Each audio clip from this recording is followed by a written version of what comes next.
ഹിജാബ് വിവാദത്തിൽ നിയമ നടപടിയുമായി മുന്നോട്ടു പോകാൻ കൊച്ചിയിലെ സെന്റ് റീത്ത സ്കൂൾ മാനേജ്മെന്റ്. വിദ്യാർത്ഥി തുടർന്നും നിയമം ലംഘിക്കില്ലെന്ന ഉറപ്പ് ലഭിക്കണമെന്ന് സ്കൂൾ മാനേജ്മെന്റ് ആവശ്യപ്പെട്ടു. 8ാം ക്ലാസ് വിദ്യാർത്ഥിനി ഇന്നും സ്കൂളിലെത്തില്ല. ആരോഗ്യ കാരണങ്ങളാലാണ് അവധിയെന്ന് കുട്ടിയുടെ പിതാവ് അറിയിച്ചിട്ടുണ്ട്. അലി അക്ബർ ഷായുണ്ട് കൊച്ചിയിൽ നിന്നും കൂടുതൽ വിവരങ്ങളുമായി. Good morning Ali Akbar Shah. ഏറെക്കുറെ സമാധാനത്തോടുകൂടി കാര്യങ്ങൾ സമവായത്തിലെത്തിയതാണ്. അപ്പോഴാണ് മന്ത്രിയുടെ ഇടപെട്ട് നടത്തിയ ഒരു പ്രസ്താവനയും DDയുടെ അനാവശ്യമായ ഒരു റിപ്പോർട്ടും കൂടി വന്നത്. കാര്യങ്ങൾ അന്വേഷിക്കാതെയാണ് DD റിപ്പോർട്ട് തയ്യാറാക്കിയതെന്നാണ് സ്കൂളിന്റെ ആരോപണം.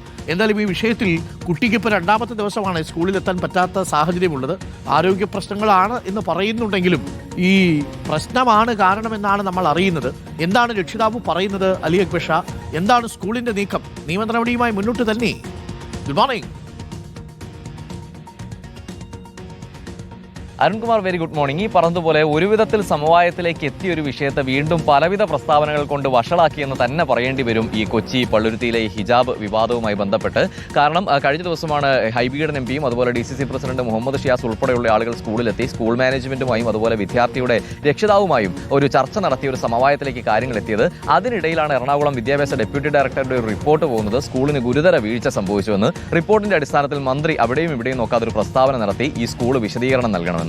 ഇത് വീണ്ടും സ്കൂൾ മാനേജ്മെന്റിനെ സ്വാഭാവികമായും ഇത്തരത്തിലൊരു പ്രതികരണം നടത്താൻ നിർബന്ധിതരാക്കിയെന്ന് തന്നെ വേണം മനസ്സിലാക്കാൻ. നിലവിൽ എന്തായാലും ഇപ്പോൾ രാവിലെ നമ്മൾ സ്കൂൾ മാനേജ്മെന്റുമായി ബന്ധപ്പെടുമ്പോൾ അവർ പറയുന്ന കാര്യം കുട്ടിയുടെ വിദ്യാഭ്യാസം തടസ്സപ്പെടുന്ന ഒരു നീക്കവും അവരുടെ ഭാഗത്തുനിന്നും ഉണ്ടാകില്ല.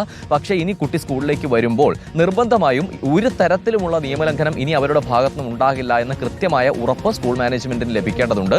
ഈ പറഞ്ഞ യൂണിഫോം ഉൾപ്പെടെയുള്ള എല്ലാ നിയമങ്ങളും നിയമാവലിയിൽ കൃത്യമായി പറഞ്ഞുകൊണ്ടാണ് കുട്ടികൾക്ക് അഡ്മിഷൻ കൊടുക്കുന്നത്. നിയമാവലിയിലെ ഒരു നിയമങ്ങളും ഇനി ലംഘിക്കപ്പെടില്ല എന്ന ഉറപ്പ് ലഭിക്കേണ്ടതുണ്ട് എന്ന വാദമാണ് സ്കൂൾ മാനേജ്മെന്റ് വെക്കുന്നത്. കുട്ടിയുടെ രക്ഷിതാവുമായി ബന്ധപ്പെടുമ്പോൾ അദ്ദേഹം പറയുന്നത് കുട്ടി ഇന്നും സ്കൂളിൽ എത്തില്ല, 2ാം ദിവസവും സ്കൂളിൽ എത്തില്ല എന്നതാണ്.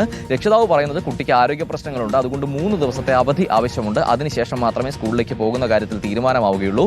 ഇന്നും കുട്ടി സ്കൂളിലേക്ക് എത്തില്ല എന്ന് ഉറപ്പിച്ചു പറയുന്നു. സ്കൂൾ മാനേജ്മെന്റിനെ സംബന്ധിച്ച് വിദ്യാഭ്യാസ ഡെപ്യൂട്ടി ഡയറക്ടർ നൽകിയ റിപ്പോർട്ടും അതുപോലെ മന്ത്രി നടത്തിയ പ്രസ്താവനയും ഈ 2 വിഷയങ്ങൾക്കെതിരെയും കൃത്യമായ നിയമ നടപടിയുമായി മുന്നോട്ട് പോകുമെന്ന് ഉറച്ചു പറയുകയാണ് എന്തായാലും സ്കൂൾ മാനേജ്മെന്റ്. നമുക്ക് തീർത്തു പറയാൻ കഴിയും, സമവായത്തിലേക്ക് എത്തിയ വിഷയത്തിന് പിന്നീട് ഈ ഡെപ്യൂട്ടി ഡയറക്ടറുടെ ഈ റിപ്പോർട്ടും അതുപോലെ മന്ത്രിയുടെ പ്രസ്താവനയും തന്നെയാണ് ഒരു പരിധിവരെ വഷളാക്കിയത്.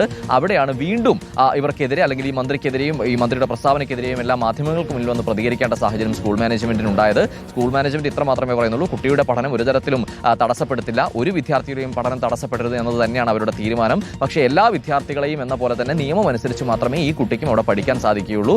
അതിന് സാധിക്കും, ഇനി നിയമം ലംഘിക്കില്ല എന്ന കൃത്യമായ ഉറപ്പ് കുട്ടിയുടെ രക്ഷിതാവും കുട്ടിയും നൽകണമെന്നതാണ് സ്കൂളിന്റെ വാദം. എന്തായാലും ഈ പ്രശ്നം ഈ ഘട്ടത്തിലും പരിഹരിക്കപ്പെട്ടില്ല എന്ന് തന്നെ പറയേണ്ടി വരും.